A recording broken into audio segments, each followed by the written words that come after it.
Welcome everybody to a very important tropical update. On this video, we are going to look at the latest information on the tropics and the Atlantic Ocean, regarding Hurricane Fiona, Tropical Storm Gaston, Invest 98L, and more. Let's begin our discussion by talking about Major Hurricane Fiona.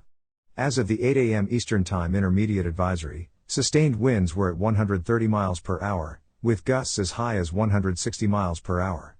Movement was to the north at 8 miles per hour, with a minimum central pressure of 937 millibars. Fiona has recently intensified into a monster Category 4 hurricane near the Turks and Caicos Islands, and movement to the north and east is anticipated over the next few days. Impacts are possible on Bermuda Island as early as late Thursday night, and because of that, a tropical storm warning and hurricane watch has been issued for Bermuda.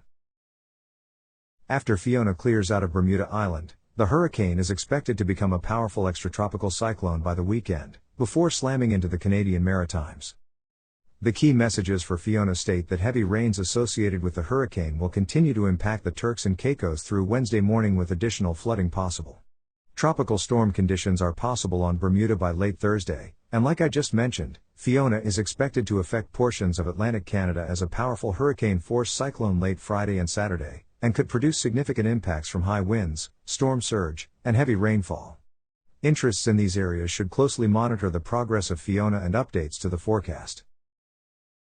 Next up, we have to talk about Tropical Storm Gaston, which has developed in the Atlantic Ocean hundreds of miles west of the Azores Islands.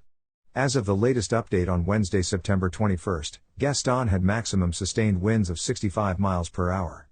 Movement was to the northeast at 16 miles per hour, with a minimum central pressure of 1,000 millibars.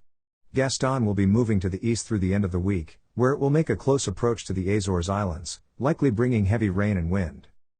We then expect an abrupt turn to the northwest where it will become an extratropical storm. The only places that should be worried about Gaston at this point in time are the Azores Islands, and citizens of those islands should keep their eye on the latest forecasts and updates. For the third portion of the video, I wanted to take a look at an additional 3 disturbances in the Atlantic Ocean. Disturbance 1, also known as Invest 98L, has a high chance of developing into a tropical storm within the next few days, and it could pose a threat to some of the Caribbean islands. In fact, numerous GFS model runs have insisted that this storm will move into the western Caribbean Sea and then the Gulf of Mexico, before explosively intensifying into a strong hurricane, with a potential landfall in the United States coastline. This is still several days out, although places along the Gulf Coast should watch this storm closely. The other 2 disturbances are very far out to sea, one which is located over Africa, and another a few hundred miles southwest of the Cabo Verde Islands. Both of these disturbances don't seem to be posing much of a threat, so we won't be looking into any more details regarding them. If they do develop into a tropical depression or storm in the coming days, I'll be sure to post updates here on the channel. For now though, that concludes this forecast. If you are interested in more weather forecasts like this one, be sure to subscribe, and I'll see you soon.